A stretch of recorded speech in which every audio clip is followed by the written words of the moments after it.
Hey everybody, it's Producer Jay here.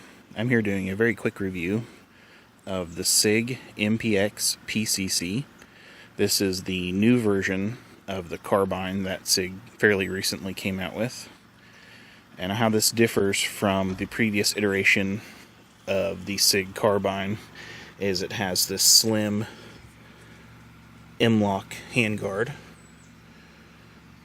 and a muzzle brake and this flat trigger. As far as I know, everything else is the same. I'm not a Sig MPX expert, so there could be other variances or variations there between the PCC model and the original carbine version. But I have quite a few pistols already, braced pistols, so I decided to do a full-length carbine this time on one of these 9mm PCCs. Just for a little bit of variation in my collection.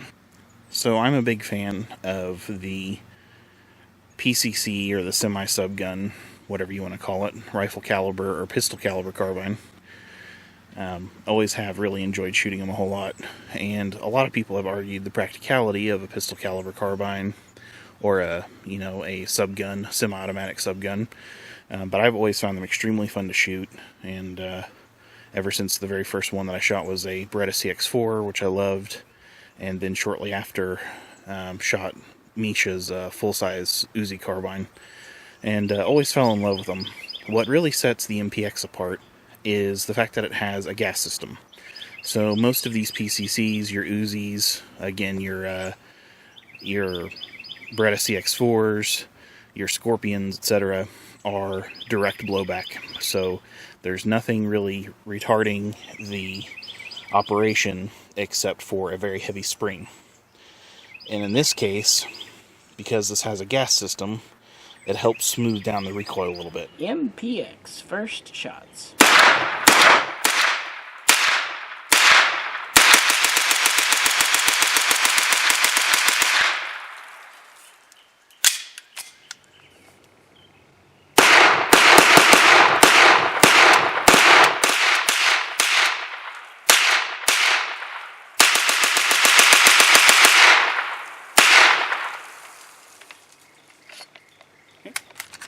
MPX. And it did not fully seat my bag, so good old ARs. My AKs are superior.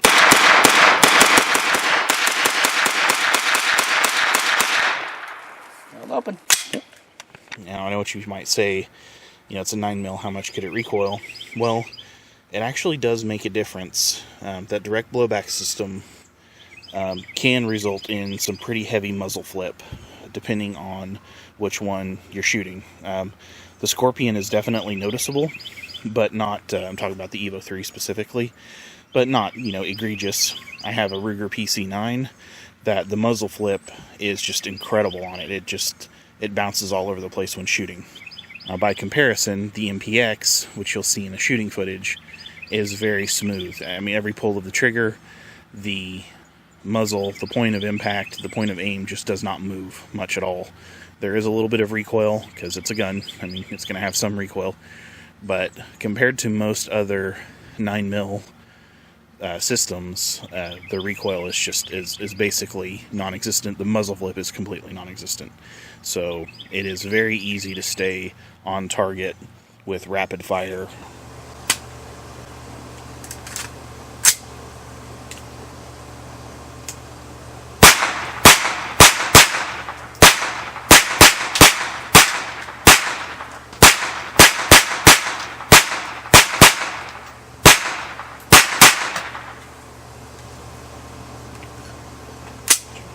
Unlike with a 9mm AR, you don't have to have a buffer tube. So as a result, you can have a variety of stock systems. This is interchangeable. You can put a buffer tube adapter on it. I do like the folding stock. It's a bit stiff. Effectively, you just pull up on it and flips over. I do like having a folder option on these. The stock is okay. It's solid. It doesn't move much. I feel like I'd be better off with you know, with the an AR stock as far as getting it in the pocket and all that. But not a bad stock overall. And while this is not a weighty gun, it balances very well. It is quite chunky, which you can kind of see a little bit in the forearm here, and in the magazines. It's all pretty proportional, but not very svelte of a gun. But again, not super heavy, balances well. So I'm not going to complain about it too much, other than I think it looks a little bit goofy. So one other complaint that I have is on the magazines. Magazines cost me about $60 each. It was about the best price I could find on them. They're very thick plastic. I think even when you compare them to the Scorpion, they're pretty thick. But metal reinforced feed lips, haven't had any issues with them from a reliability standpoint.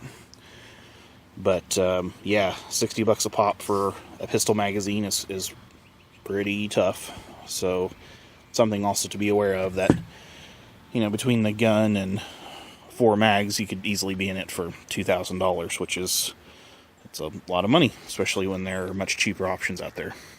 But overall, the handling, the way that the gun feels, the lack of recoil, the lack of muzzle climb, the excellent Timney trigger that's in there, has a little bit of a heavy break, but very crisp, very repeatable. Makes this really one of my favorite 9mm that I've shot, especially in the PCC / semi-subgun category. So I'll do a comparison at some point between it and the Vector, the Chris Vector, and the you know, the Scorpion and some of those others, and put them head to head and see how they do. But for now, I think we both really like this. Misha had commented that it just does not recoil, and it is a lot of fun to shoot. So, and that's the main thing for these 9mm PCCs for me, is I just think they're really fun to shoot.